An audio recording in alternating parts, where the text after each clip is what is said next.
Meus irmãos, o texto de Abacuque, capítulo 3, versos 17 e 18, diz assim: porque ainda que a figueira não floresça, nem haja fruto na vide, ainda que decepcione o produto da oliveira, e os campos não produzam mantimento, ainda que as ovelhas da malhada sejam arrebatadas, e nos currais não haja gado, todavia eu me alegrarei no Senhor, exultarei no Deus da minha salvação. Amém?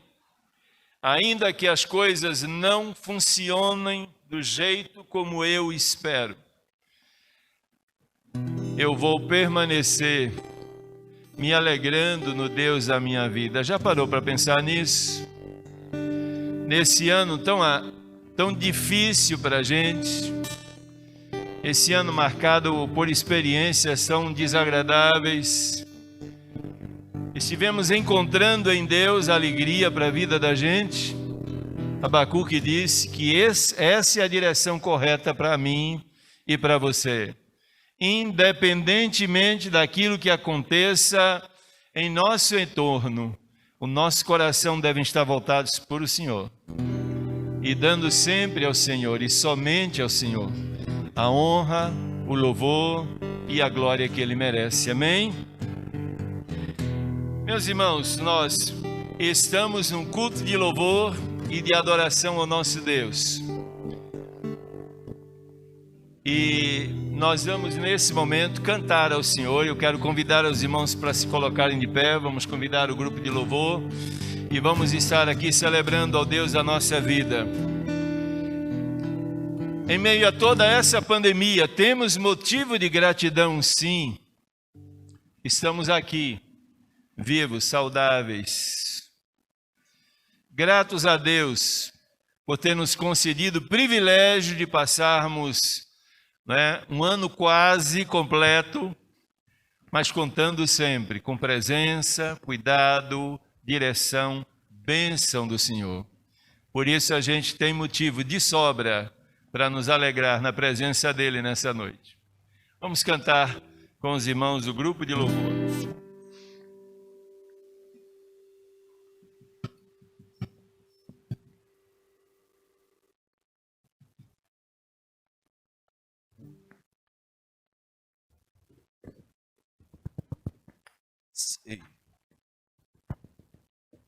Graça e paz, irmãos. Amém? Amém? É tempo de louvarmos ao Senhor. A verdade é que a gente vem aqui adorar o Senhor. Mas o Senhor não precisa da gente. A verdade é que a gente se calar, as pedras vão clamar.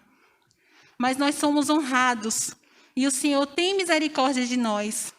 Então vamos desfrutar desse privilégio. Vamos adorá-lo. Vamos deixar nossas preocupações de lado. Nós precisamos aprender a confiar no Senhor, entregar tudo nas mãos dele, porque o nosso Deus é poderoso, amém? Então vamos dizer o quanto ele é poderoso, louvando e adorando a ele, de todo o nosso coração, dando o nosso melhor, porque o nosso Deus não merece menos que isso.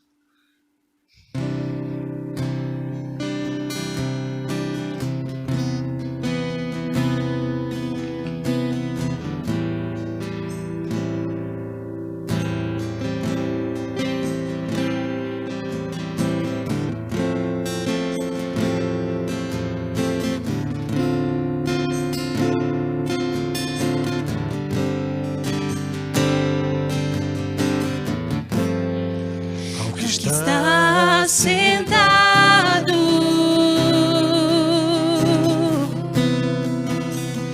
no trono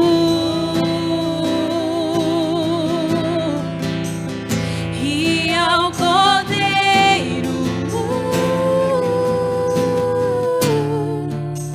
seja um louvor. Satisfeito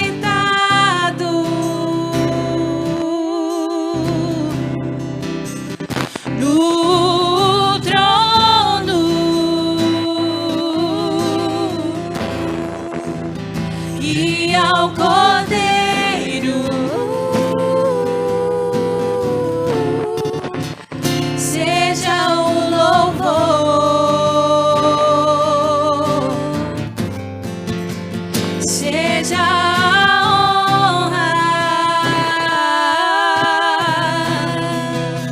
seja a glória, seja o domínio pelos séculos dos séculos. Poderoso Deus,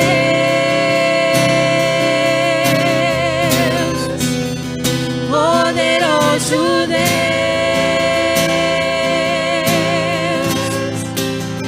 poderoso Deus,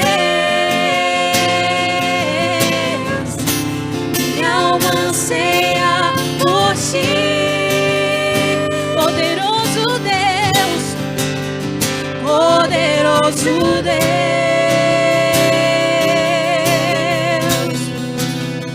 poderoso Deus,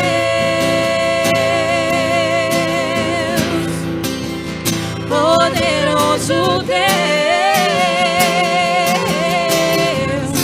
minha alma anseia por ti. Minha alma anseia por ti. Minha alma anseia por ti. Minha alma anseia por ti. Minha alma anseia por ti. Minha alma anseia por ti. Minha alma anseia por ti. Minha alma anseia por ti. Minha alma anseia por ti. Como a rosa suspira sobre as águas, tenho sede de ti. Eu tenho sede de ti. Abro minha boca e suspiro, pois tenho sede de ti. Eu tenho sede de ti. Poderoso Deus, poderoso Deus,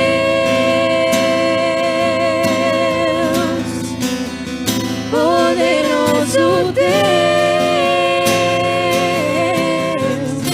minha alma anseia por ti.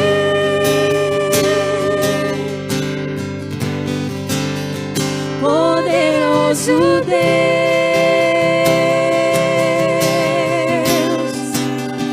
poderoso Deus,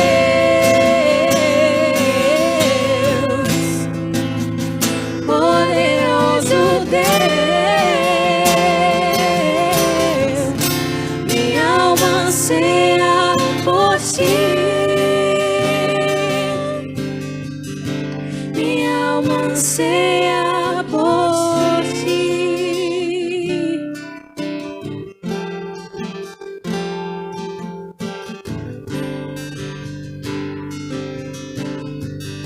Esse foi o seu melhor, Senhor? Se foi, né? Amém. Mas creio e o Senhor crê também que ainda pode ser melhor, porque o Senhor não merece menos que tudo de nós.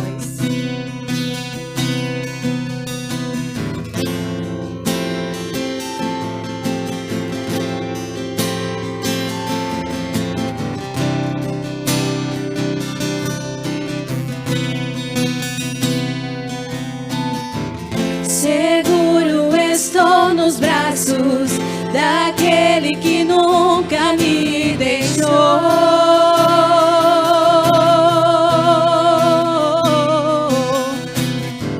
Seu amor perfeito sempre esteve repousado em mim.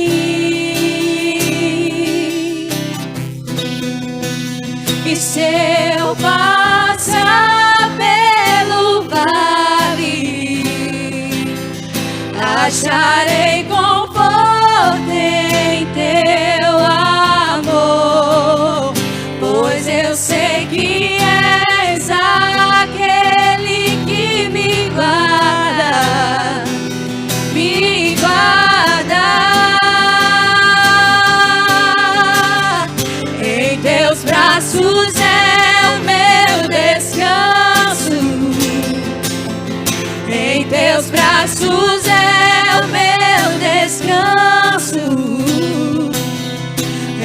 teus braços é meu descanso. Em teus braços é o meu descanso. Seguro estou nos braços daquele que nunca me deixou. Ele nunca te deixa, não. Seu amor perfeito sempre esteve repousado em mim. Se eu passar, e se eu passar pelo vale, acharei conforto em teu amor, pois eu sei que és aquele que me guarda, me guarda. Em teus braços é o meu descanso. Em teus braços é o meu descanso. Em teus braços é o meu descanso. Em teus braços é o meu descanso. Recai em tua graça, recaio de novo em tuas mãos. Recaio em tua graça,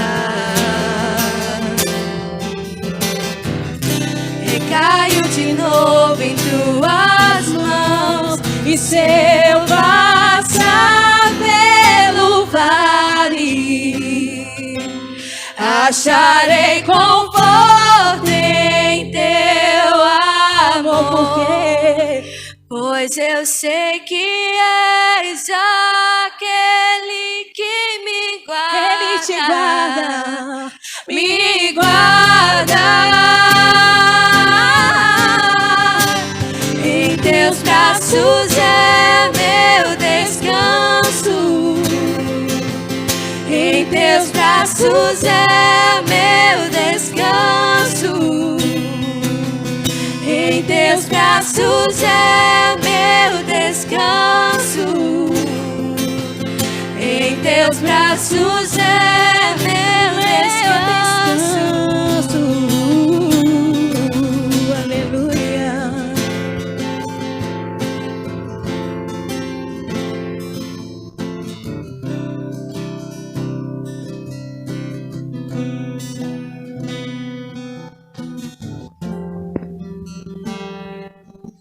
Pode sentar, irmãos.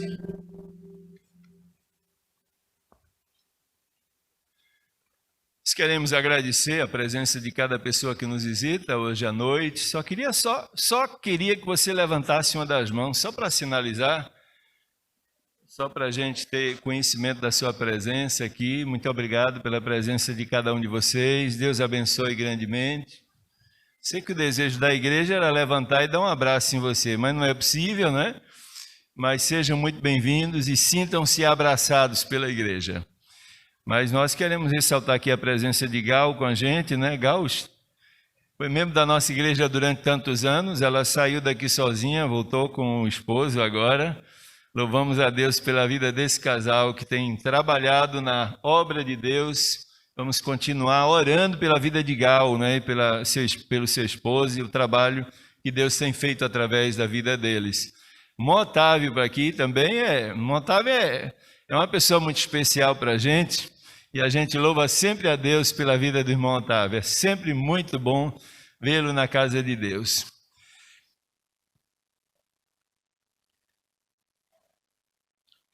Eu não tenho como ressaltar o nome de cada um, apenas esses que a gente tem aqui na mente. Bem, meus irmãos, nós estamos chegando ao final do ano e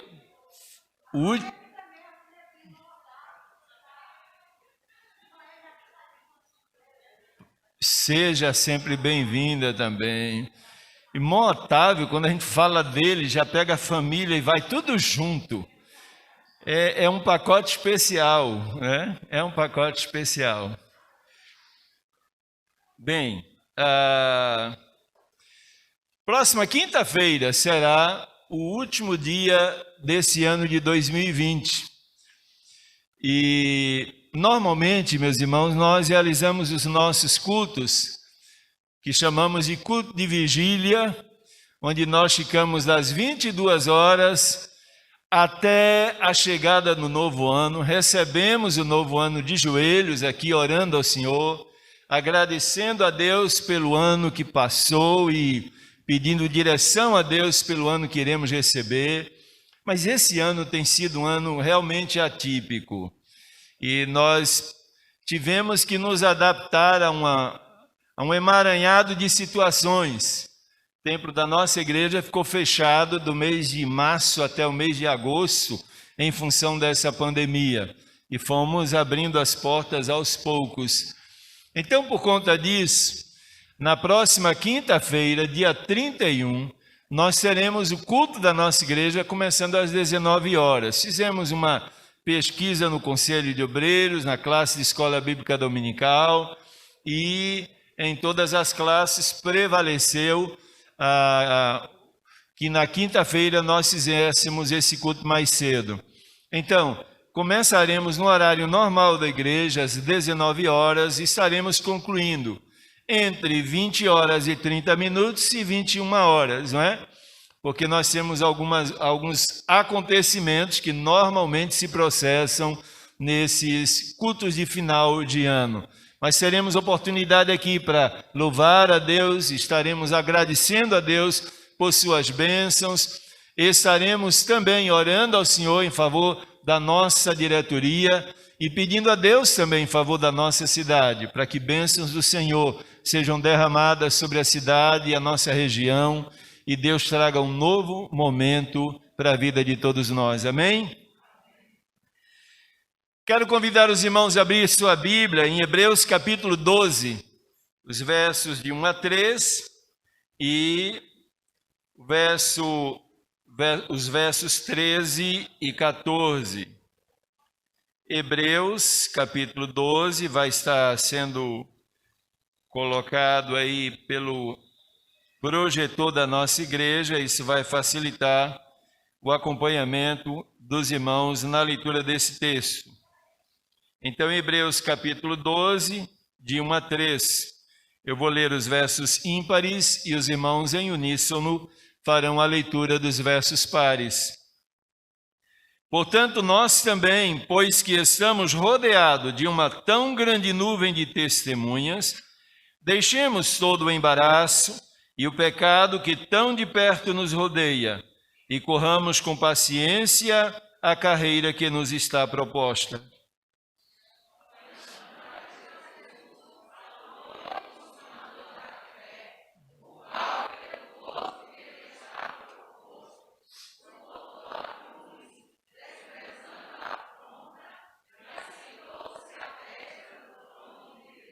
Considerai, pois, aquele que suportou tais contradições dos pecadores contra si mesmo, para que não enfraqueçais, desfalecendo em vossos ânimos. Versos 13 e 14. Os irmãos agora fazem a leitura do verso 13 juntos.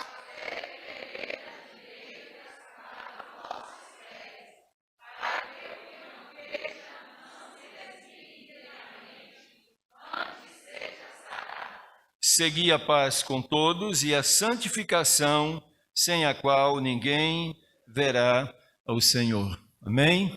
Que Deus nos ajude, portanto, não só a entender aquilo que acabamos de ler, mas colocar na vida da gente as verdades que aqui foram lidas. Vamos convidar novamente o grupo de louvor.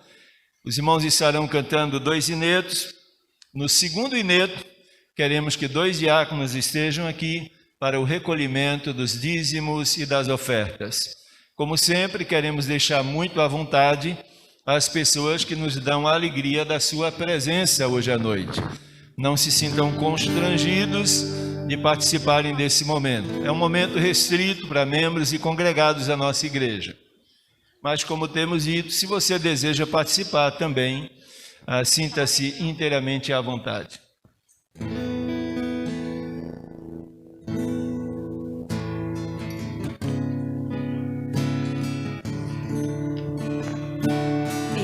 De pé, né, irmãos? Amém. Porque amamos a mensagem da cruz. Porque amamos aquele que entregou seu único filho, que morreu e ressuscitou por nós, que nós iremos louvar.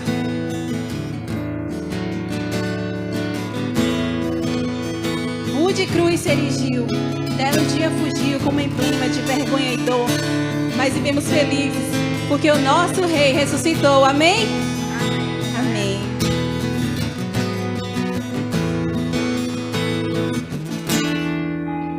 O de cruz se erigiu, dela o dia fugiu como emblema de vergonha e dor. Mas contemplo essa cruz, porque nela Jesus deu a vida por mim, pecador. Se eu amo a mensagem da cruz, até morrer eu a vou proclamar. Levarei eu também minha cruz, até por uma coroa trocar. Desde a glória dos céus, o Cordeiro de Deus, ao Calvário humilhante baixou. Essa cruz vem pra mim, atrativo sem fim, pois é nela Jesus me salvou. Se eu amo a mensagem da cruz, até morrer eu a vou proclamar. Levarei eu também minha cruz, até por uma coroa trocar. Nessa cruz padeceu e por mim já morreu. Meu Jesus, adorado e perdão. Deselegre na cruz, ela vem graça e luz para minha santificação.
2 diáconos, por favor.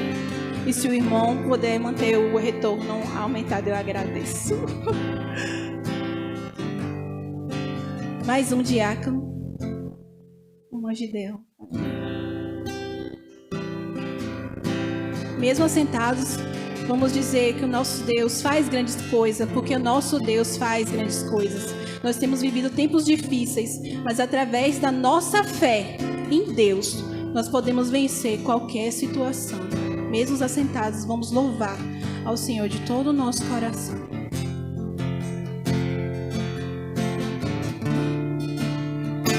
Tu és o Deus dessa terra, Tu és o Rei desse povo, és o Senhor da nação. Tu és a luz desse mundo, esperança para os perdidos. Tu és a paz para os cansados. Tu és. Ninguém é como o nosso Deus. Ninguém é como o nosso Deus.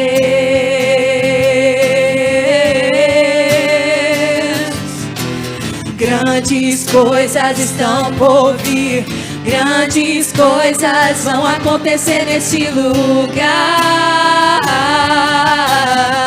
Amém. Grandes coisas estão por vir, grandes coisas vão acontecer neste lugar.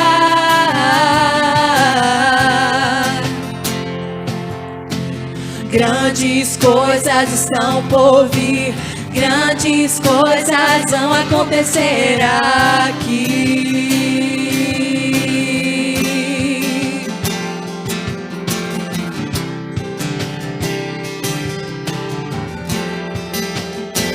Tu és o Deus dessa terra, Tu és o Rei desse povo, és o Senhor da nação.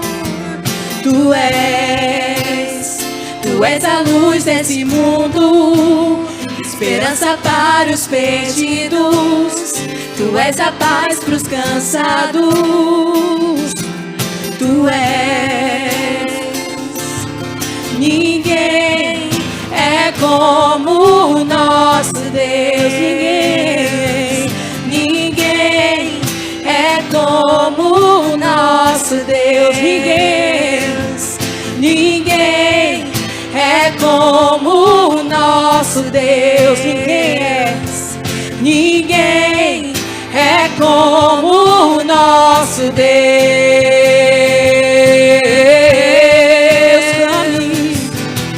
Grandes coisas estão por vir, grandes coisas vão acontecer neste lugar.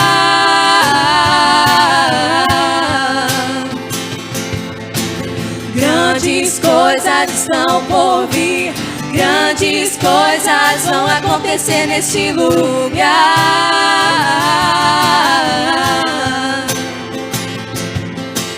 Grandes coisas estão por vir, grandes coisas vão acontecer aqui. Oh.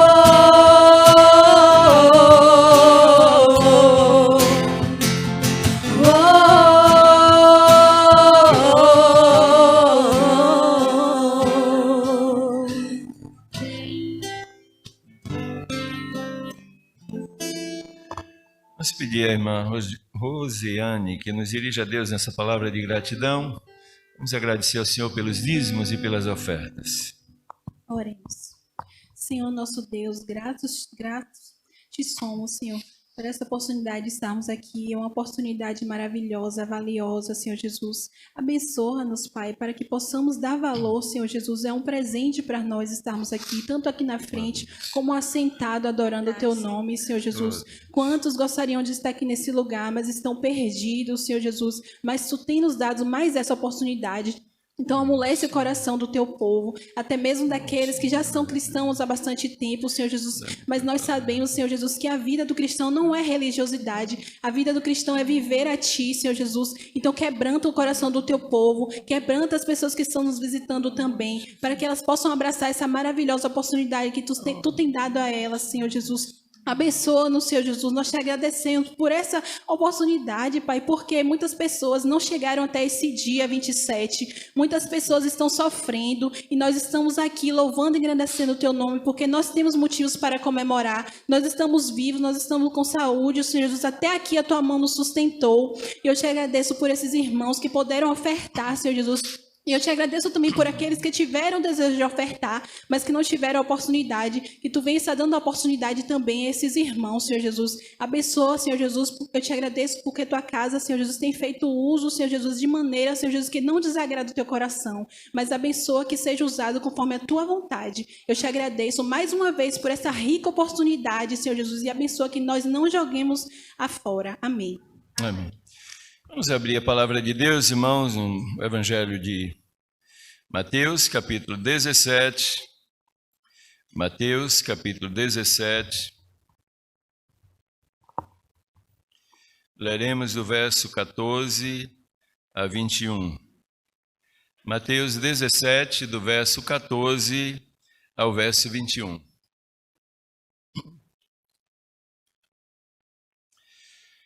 E quando chegaram a multidão, aproximou-se-lhe um homem, pondo-se de joelhos diante dele, dizendo: Senhor, tem misericórdia de meu filho, que é lunático e sofre muito, pois muitas vezes cai no fogo e muitas vezes na água.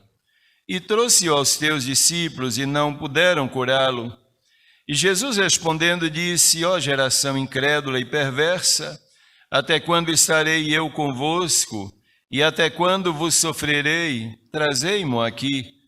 E repreendeu Jesus o demônio que saiu dele, e desde aquela hora o menino sarou. Então os discípulos, aproximando-se de Jesus em particular, disseram: Por que não podemos nós expulsá-lo? E Jesus lhe disse: Por causa de vossa incredulidade. Porque em verdade vos digo que se tiverdes fé como um grão de mostarda, direis a este monte: passa daqui para acolá, e há de passar, e nada vos será impossível. Mas esta casta de demônios não se expulsa senão pela oração e pelo jejum. Que Deus nos ajude a entender e aplicar na nossa vida a sua palavra. Amém, irmãos? Meus irmãos, o ano de 2020, como nós já mencionamos inicialmente, foi um ano, obrigado, irmão, tem sido um ano atípico, e atípico para a maioria de cada um de nós. Esse tem sido um ano de ansiedades, um ano de problemas, um ano de apreensões, de desempregos, um ano de medos, um ano de perdas e sofrimentos de toda sorte. Já ouvi, inclusive, algumas pessoas mencionarem o seguinte, que esse é um ano para se esquecer, para se riscar da memória, dado ao grande número de problemas que nós vivenciamos ao longo de 2020. Mas nós não tivemos apenas e nem temos tido apenas experiências ruins, desagradáveis. O ano de 2020 não fala apenas de pandemia, de sofrimento, de perdas consideráveis para a vida de muita gente. Ano de 2020 também tem sido um ano extremamente revelador. Esse ano tem servido para mostrar quem nós somos, como nós temos crido, qual o real propósito da nossa vida e quem ou o que tem ocupado lugar especial no coração da gente. Eu vou repetir. O ano de 2020 é um ano revelador, porque ele serviu para chamar a minha e a sua atenção para quem nós somos. Já se fez essa pergunta? E quando você passou ou está passando pelo ano de 2020, você se viu exatamente da maneira como você tem equacionado a sua vida cristã? Como nós temos crido em meio a toda essa parafernália de situações que nos envolvem? O real propósito da nossa vida tem sido colocado em prática ou foi colocado em prática ao longo desse ano? Quem ou que tem ocupado verdadeiramente lugar especial no coração da gente? Por que eu estou dizendo isso? E por que é que eu repeti isso? É porque, meus irmãos, na dificuldade é que o nosso caráter não é apenas forjado, mas na dificuldade é que o nosso caráter é testado e até mesmo revelado. Por isso é que a gente precisa parar para pensar nessas perguntas que eu acabei de formular há pouco instante, porque elas são de grande importância para a minha vida, para a sua vida, para a vida de cada um de nós. Agora, acima de qualquer avaliação pessoal, pensa nessa última pergunta agora. Como Jesus tem visto você? Ao longo desse ano, 2020, como foi que Jesus te enxergou? Quando eu olho para esse texto aqui, eu paro e penso e vejo que na maioria das vezes o conceito que nós formulamos a respeito de nós mesmos nem sempre está em conformidade com o conceito que Jesus faz a nosso respeito.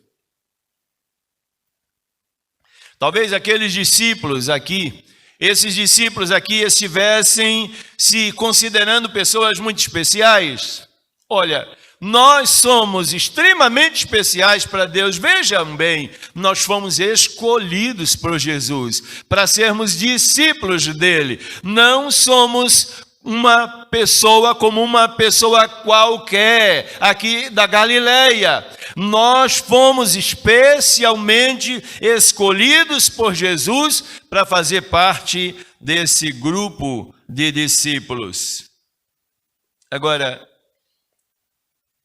a Bíblia diz que quando Jesus desce do monte e vai se encontrar com esses discípulos e algumas pessoas que estão ali, Jesus observa algo que impacta profundamente o coração dele. É impressionante que o que vai impactar o coração de Jesus não são os problemas daquele jovem mencionado, que a Bíblia chama de jovem lunático. O que vai impactar o coração de Jesus aqui é a ausência de reação correta, de atitude adequada da parte daqueles que ele havia comissionado para se tornar seus representantes na face da terra.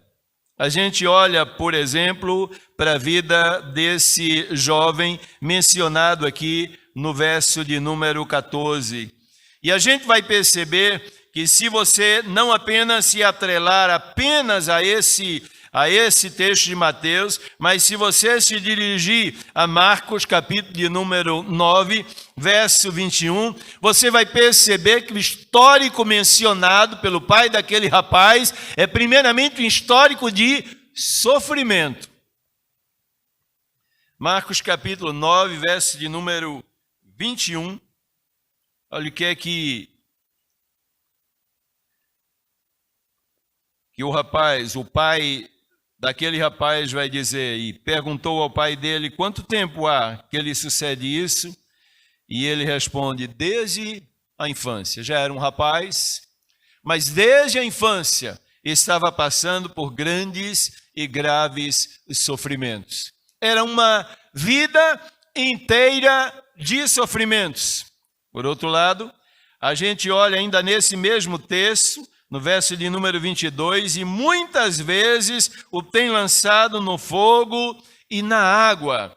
Essa expressão aqui vai retratar o terrível trauma que esse jovem havia adquirido ao longo da sua vida. Muitas vezes era lançado no fogo e na água. Ele provavelmente tinha muitas queimaduras pelo corpo e estava traumatizado pelos sucessivos afogamentos a que foi submetido ao longo da sua história de vida. Como se não bastasse, o próprio texto ainda vai falar sobre uma ameaça constante de morte. No verso 22, ele diz assim, verso de número 22, e muitas vezes o tem lançado no fogo e na água para o destruir. O objetivo era acabar com a história de vida daquele jovem. Perceba o emaranhado de problemas e de dificuldades que aquele jovem havia acumulado ao longo da sua história. Como se não bastasse, e o texto vai nos dizer que aquele jovem passava não necessariamente por um problema físico ou um problema estritamente emocional, mas ele tinha gravíssimos problemas espirituais. A Bíblia diz que havia uma entidade na vida daquele jovem. Era um espírito maligno que estava destruindo a vida daquela pessoa. E o estado de sofrimento era tamanho que, se você der uma olhada para o verso 22 de Marcos, capítulo de número 9, o texto vai continuar dizendo, mas se tu podes fazer alguma coisa, é o Pai dizendo para Jesus, tem compaixão de nós e nos ajuda. Por favor, Jesus, faz alguma coisa pela vida do meu filho, histórico de sofrimento, de dificuldades. Jesus, quando desce do monte, o que ele observa é exatamente essa realidade aqui. Mas, repito, o que vai impactar Jesus não é necessariamente os problemas, não são necessariamente os problemas que aquele jovem está passando. Mas como a igreja está reagindo mal, como aquele corpo de discípulos está reagindo mal a todo o sofrimento que eles estavam observando. Aí, quando ele chega para Jesus e diz, você pode fazer alguma coisa pelo meu filho? E se você olhar os versos 14 até o verso de número 16, mais especificamente o verso 16, o pai vai dizer assim, olha, eu trouxe o meu filho para os teus discípulos e eles não puderam curá-lo. Você já parou para pensar o porquê é que eles não puderam curar aquele jovem? Por que é que eles não resolveram o problema daquele jovem? E essa é a razão pela qual Jesus Cristo havia ficado profundamente impactado com essa situação, a incapacidade dos seus discípulos de lidarem com as demandas do ser humano. Jesus sabia perfeitamente que ao escolher os seus discípulos, ele desejava que eles pudessem ser instrumentos de mudança para a vida moral, religiosa, ética, espiritual das pessoas. Jesus queria que cada um daqueles discípulos pudesse ser, repito, instrumento de mudanças na sociedade. Mas agora eles não conseguiam fazer isso. Estavam completamente incapacitados para essa realidade. E me veio à mente exatamente as razões pelas quais isso poderia estar acontecendo. A primeira delas é que aqueles discípulos estavam procurando fazer a obra de Deus apenas por mera imitação. Se você olhar os versos 14 a 16, o problema está sendo levado para Jesus. E o texto não diz que os discípulos não fazem nada. Pelo contrário, o texto está dizendo que os discípulos não conseguiram resolver o problema. Isso significa que eles tentaram e tentaram várias vezes, mas não conseguiram. porque eles trabalharam a imitação. Certamente eles viram Jesus curar os enfermos inúmeras vezes e eles raciocinaram da seguinte maneira: olha, Jesus faz assim, ele levanta a mão e ordena para a entidade ir embora. Não deu certo. Olha, mas Jesus às vezes nem precisa levantar a mão. Ele bota a mão ele simplesmente autoriza, ordena e a entidade vai embora. Também não aconteceu. Quem sabe se eu colocar a mão na cabeça, isso vai resolver. Também não acontecia. E não acontecia por uma razão muito simples. Eles haviam provavelmente copiado a forma e não necessariamente a fórmula com que Jesus fazia as coisas. E aqui a gente gostaria de chamar a atenção para essa coisa que a gente já tem batido nessa tecla muitas vezes. As nossas igrejas hoje, muitos de nós hoje, a geração de hoje, meus irmãos, muitas vezes têm sido verdadeiras cópias ou apenas cópias. Se nós vamos cantar alguma coisa na igreja, nós temos que copiar o cantor que entoa essa música, o jeito dele fazer, o trejeito dele usar, todo o cacuete na voz, tudo precisa ser colocado, porque se não for assim, não vai funcionar. Quando a gente vai orar, então a gente procura se identificar com aquela pessoa que a gente considera um homem ou mulher de oração. Então a gente olha para essa pessoa e diz assim: olha, eu vou fazer as coisas exatamente do jeito que ela faz, porque eu sei que se fizer assim vai funcionar. E não funciona.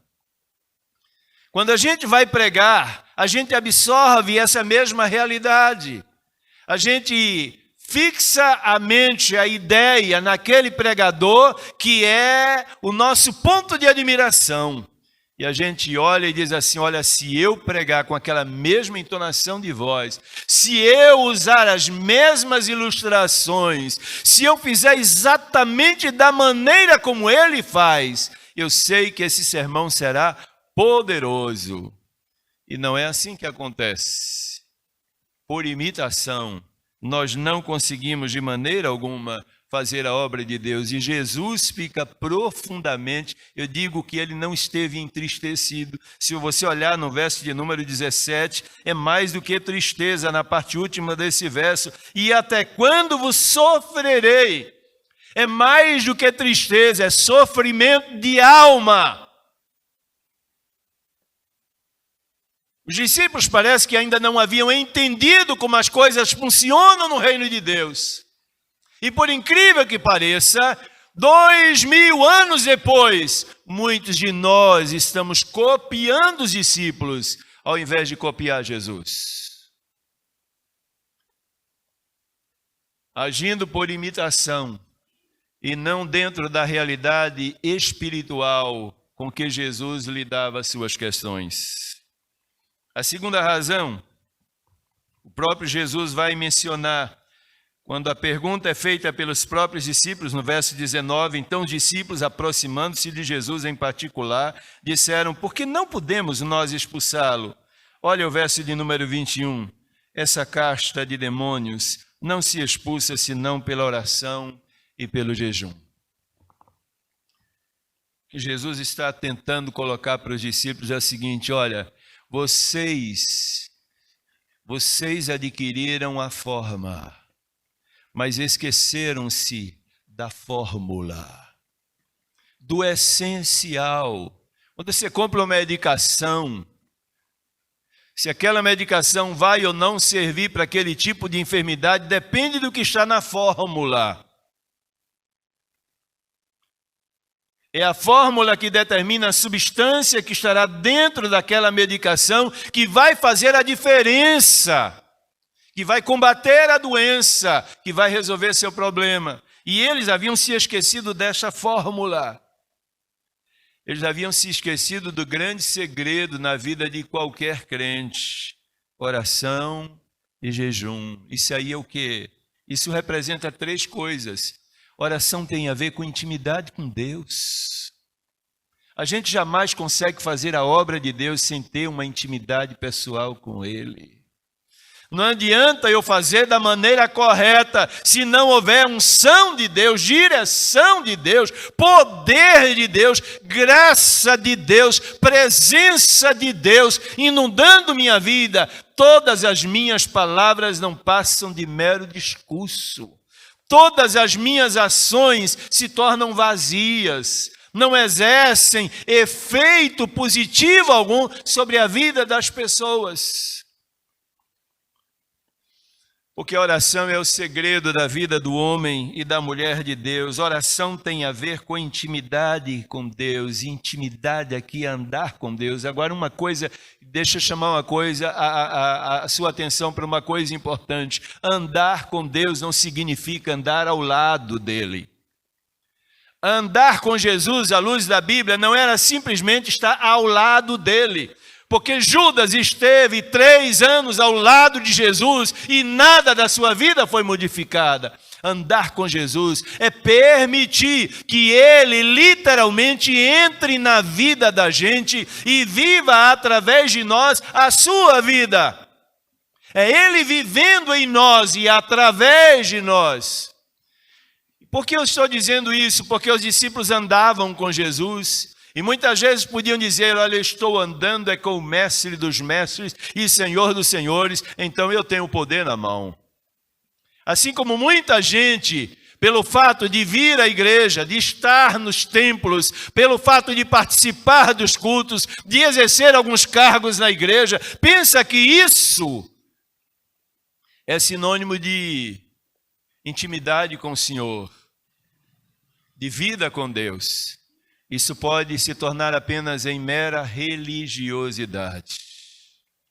Nada mais. Jesus chama a atenção aqui, portanto, para a necessidade de vida com Deus, de dependência de Deus e de poder de Deus na vida. Porque sem isso, nada funciona em nós, nem através de nós. É por isso que quando Jesus olha para aquela multidão, e olha para aqueles discípulos, e olha para aquele jovem, não impacta o coração dele o comportamento da multidão, não impacta o coração dele o comportamento do pai, não impacta o coração dele o sofrimento daquele rapaz. Ele detinha nas mãos o poder de mudar aquela realidade, e dentro de pouco tempo ele faria isso acontecer. O que vai impactar, entristecer e fazer o seu coração sofrer, é quando olha para os seus discípulos e percebe a incapacidade de cada um deles de lidarem com as demandas do ser humano. Lidarem corretamente com as demandas do ser humano. Meus irmãos, a Bíblia diz que eu e você fomos chamados para mudar realidades. Nós não fomos chamados para vir para a igreja, para vir para o templo, para adorar ao Senhor, e para exercer cargos apenas. Nós somos chamados por Deus para mudar realidades. O que tem acontecido, no entanto, é que nós estamos vivendo hoje uma geração completamente diferente de crentes. É um negócio meio complicado. São crentes que não têm estrutura nem para lidar com seus próprios problemas. Não são poucos os números daqueles irmãos que, em meio à própria pandemia, entram em desespero.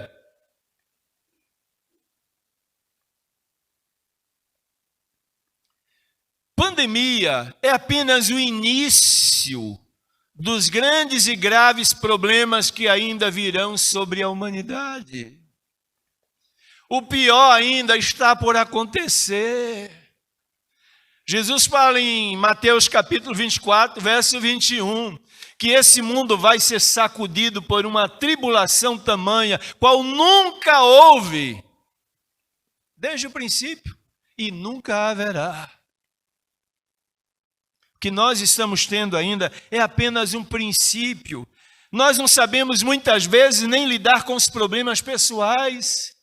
Não temos tido estrutura para lidar com problemas familiares, com os problemas do trabalho. Como iremos ser a resposta de Deus para mudar a realidade do homem e da mulher lá fora? tão carente da graça, da bondade e da misericórdia do Senhor. Gente que se debate todos os dias e a todas as horas, sob o estigma do medo, da insegurança, da incerteza em relação à própria vida. Temos hoje uma geração de crentes sem estrutura para lidar com os próprios problemas, crente sensível demais, crente intocável, crente impenetrável. Como é que a gente pode ser a resposta de Deus para essa sociedade? Jesus, quando olha para aqueles discípulos, a pergunta que ele faz é: até quando vos sofrerei? Talvez se ele olhar para muitos de nós hoje à noite, ele vai estar fazendo a mesma pergunta: até quando vou continuar sofrendo vendo a vida de vocês? Até quando vou continuar sofrendo percebendo que coloquei nas mãos de vocês todos os mecanismos necessários para que vocês sejam canais de bênção? E isso ainda não aconteceu. Ou acontece apenas esporadicamente. Como igreja recebemos poder, recebemos autoridade, recebemos responsabilidade de fazer a diferença na sociedade. O que estamos fazendo com isso? O segundo motivo pelo qual Jesus sofre ao ver aquele grupo de discípulos é porque ele percebeu a dimensão da incredulidade que ainda pervadia o coração deles. Verso 17, e Jesus respondendo disse: ó geração incrédula e perversa, até quando estarei convosco e até quando vos sofrerei? Trazei-mo aqui. Geração incrédula e perversa. Eu não conheço uma sentença mais triste do que essa. Quando Jesus é capaz de reconhecer que dentro da comunidade de fé existem crentes incrédulos. Gente que ainda não se abriu para o Senhor o suficiente para permitir que a graça de Deus pudesse fluir através dele. Gente que participa da comunidade de fé, mas que ainda não é um instrumento de mudança, porque ainda permanece na incredulidade. É interessante, quando a gente olha para os discípulos aqui, a gente percebe que eles não eram de todo isentos de fé. Se olhar para o verso de número 20, quando Jesus fala a respeito do grão de mostarda, a gente vai perceber que eles tinham fé, mas que essa fé estava estagnada.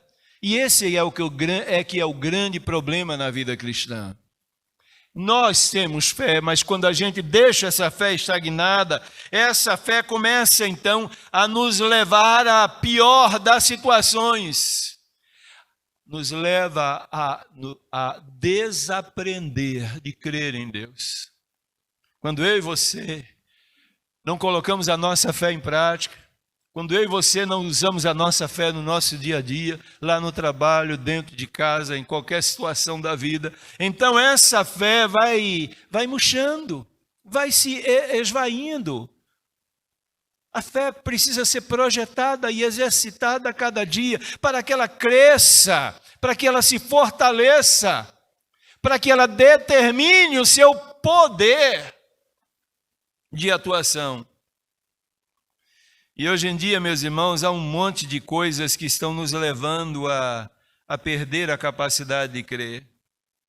E a gente encontra muitas vezes na comunidade de fé gente que crê mais em nossa teologia, né? Na minha teologia. Eu creio muito na minha teologia. Por incrível que pareça, nós temos sido trabalhados em nossos seminários a descrer da contemporaneidade e do poder de Deus. O ensino que muitas vezes nós recebemos é o seguinte: olha, Deus fez no Antigo Testamento. Deus fez através de Jesus há mais de 2000 anos atrás. Aqueles milagres já aconteceram lá, mas não acontecerão mais. Jesus já não é mais o mesmo ontem, hoje e de sempre. A teologia contemporânea vai matando essas realidades e tirando do líder religioso a capacidade de crer que o nosso Deus é contemporâneo. Amém?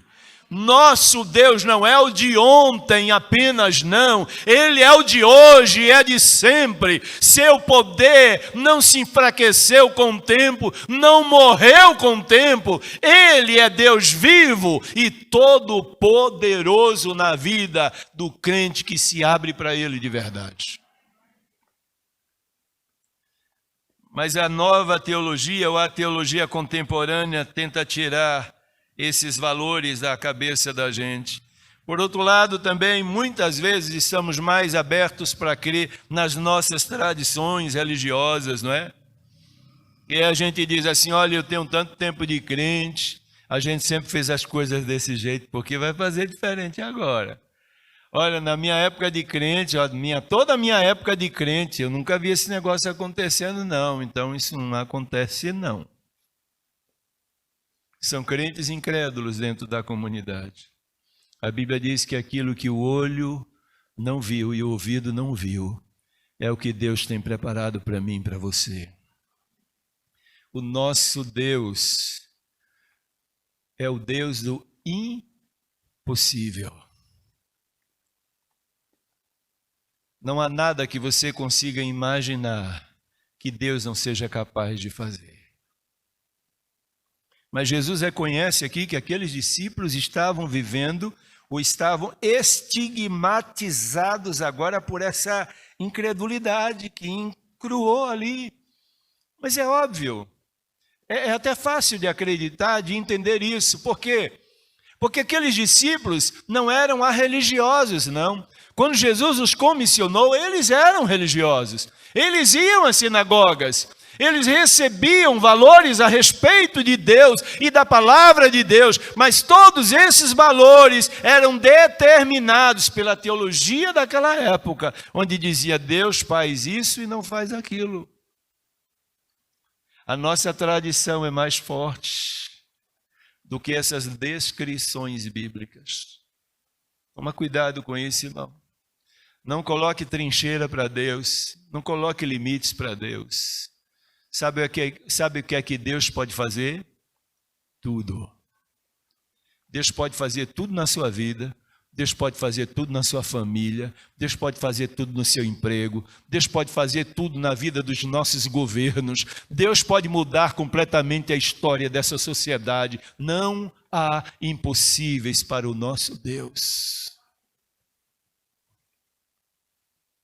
Mas, infelizmente, existem ainda pessoas em nosso tempo que vivem essa realidade. Deus faz a coisa só desse jeito aqui, que eu estou acostumado a acreditar.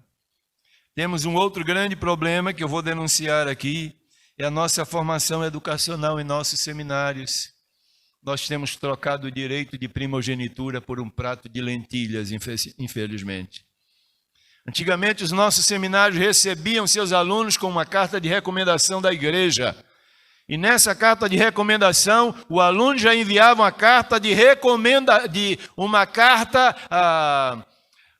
atestando contando a história da sua conversão e da sua chamada. Não tem mais nada disso. Nossos seminários foram vendidos ao MEC. E para que a gente possa alcançar o reconhecimento do curso pelo MEC, então não tem mais necessidade de vocação. Nós estudamos com quem teme ao Senhor e com quem não teme ao Senhor. Faz parte do mesmo pacote. Todos eles estudam teologia. Você é ateu? Você quer ir para o seminário? Você pode ir. Você pode estudar lá. É um curso teológico e em função desse reconhecimento do título, nós começamos a perder valores que são importantíssimos, necessários, fundamentais para a igreja de Jesus. Não é à toa que ainda hoje, mais de 2000 anos, essa mesma síndrome que possuía os discípulos de Jesus alcança a vida de alguns dos nossos jovens e até adultos. Incredulidade. Chegamos a crer na formação educacional e reconhecida pelo MEC como algo importante porque nos dá status. Cremos na nossa estratégia de trabalho e não necessariamente no poder de Deus. Olha agora para a vida da igreja, olha para a sua vida aqui dentro da igreja, percebe se o comportamento da gente não é semelhante ao comportamento dos apóstolos. Diante das dificuldades que eu e você passamos, o que nós fazemos? Nós procuramos resolver os problemas do nosso jeito. E depois nos queixamos com Deus, porque isso não deu certo. O que Jesus está dizendo aqui é diferente. Olha, a incredulidade se dá por conta disso, mas venha cá. Você precisa entender que as coisas de Deus se resolvem com jejum e oração. É aos pés do Senhor, é na intimidade do Senhor. Aí o homem de Deus, a mulher de Deus estabelece um segredo com o seu Deus.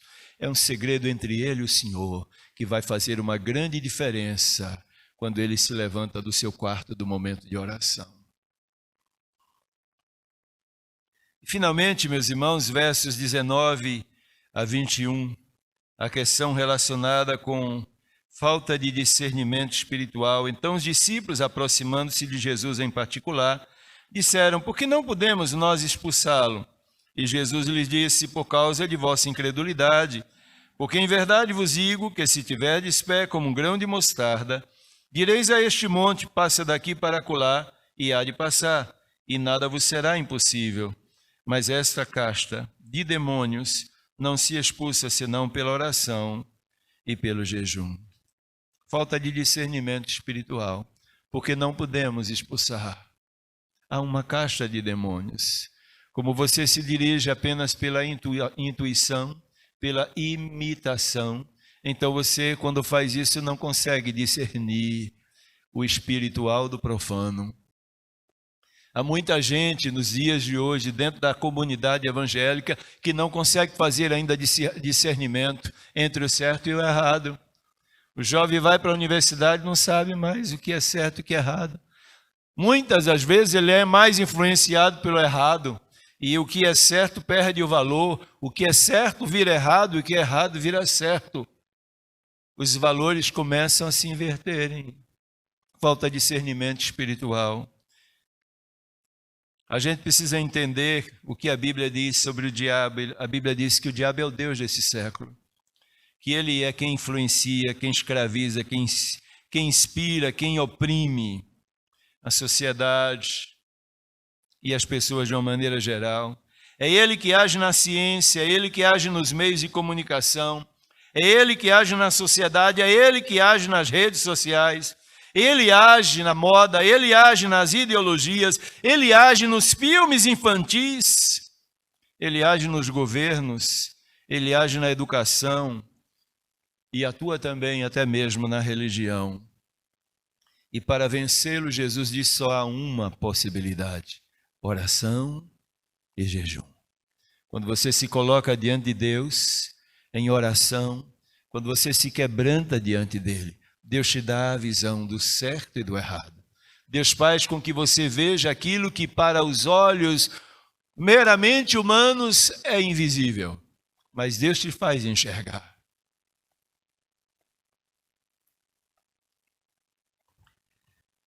Nesse texto, era o diabo que estava por trás daquela enfermidade.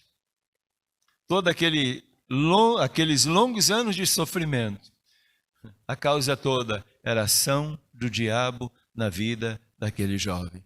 Jesus expulsa aquela entidade e todo o problema do jovem acaba ali. Precisamos entender que o diabo, nosso adversário, é um ser super inteligente, super capaz.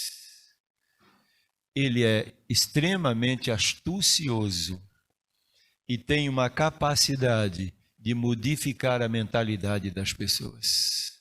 Precisamos tomar cuidado com ele.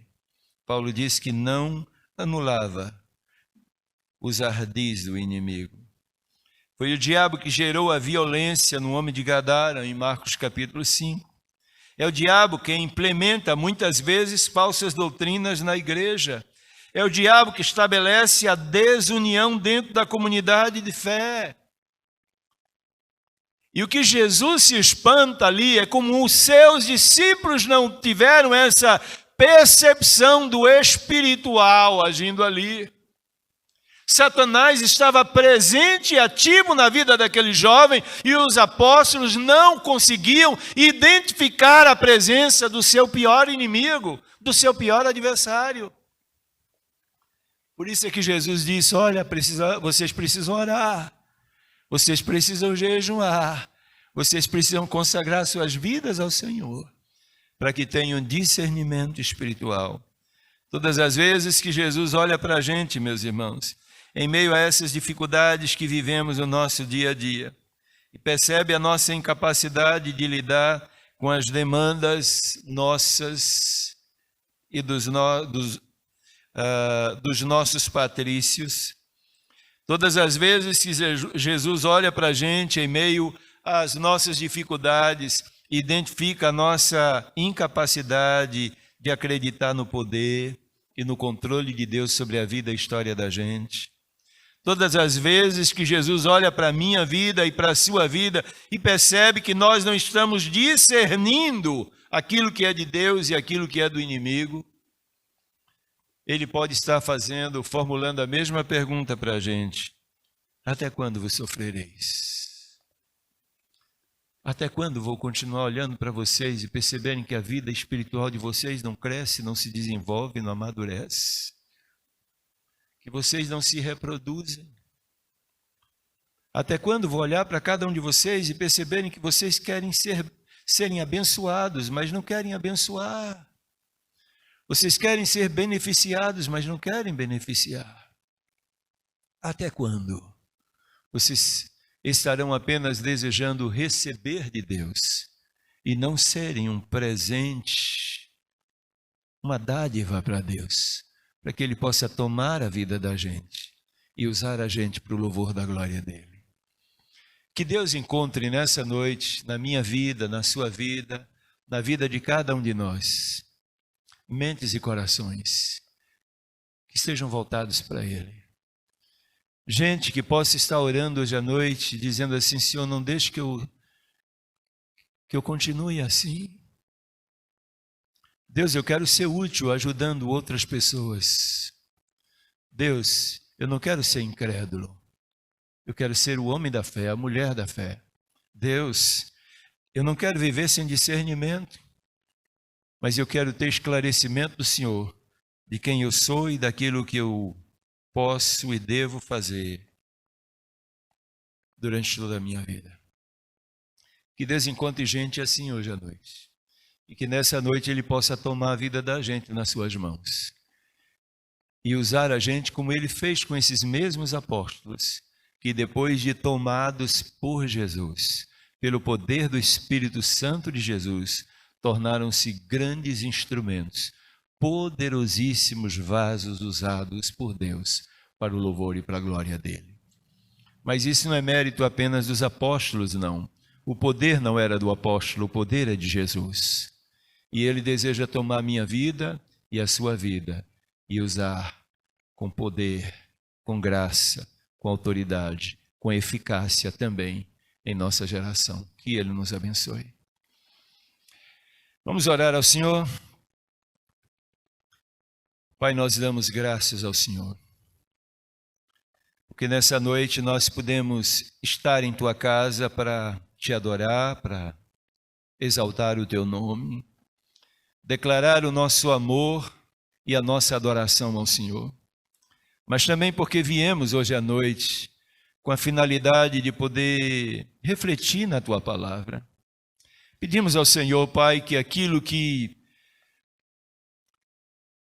traz edificação, graça, conserto, mudança para a vida da gente, seja muito bem cravado na mente e no coração de cada um de nós.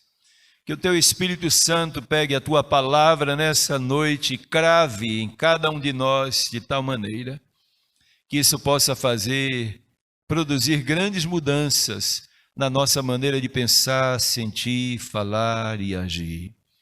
O Senhor sabe que o nosso desejo é ser melhor. O Senhor sabe que nosso desejo é sermos usados por Ti para o louvor da Tua glória. Viemos aqui para Te adorar e queremos receber da mão do Senhor as bênçãos que o Senhor tem para nós.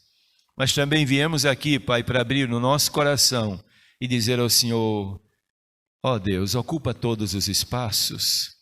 Ocupa todos os espaços do coração, da mente, da alma da gente.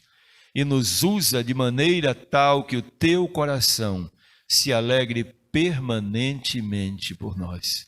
É o que nós oramos, mas oramos agradecidos no nome e para a glória de Jesus. Amém. Meus irmãos, estamos chegando então ao final do culto dessa noite. Sempre gratos a Deus. O que há em nós é gratidão, é louvor, é adoração a Deus por tudo quanto Ele tem nos concedido. Que Deus conceda aos irmãos uma noite abençoada e que o dia de amanhã seja dia de grandes conquistas, onde a gente troque a incredulidade pela fé, não é? A falta de discernimento pelo esclarecimento de Deus sobre a nossa tomada de decisão.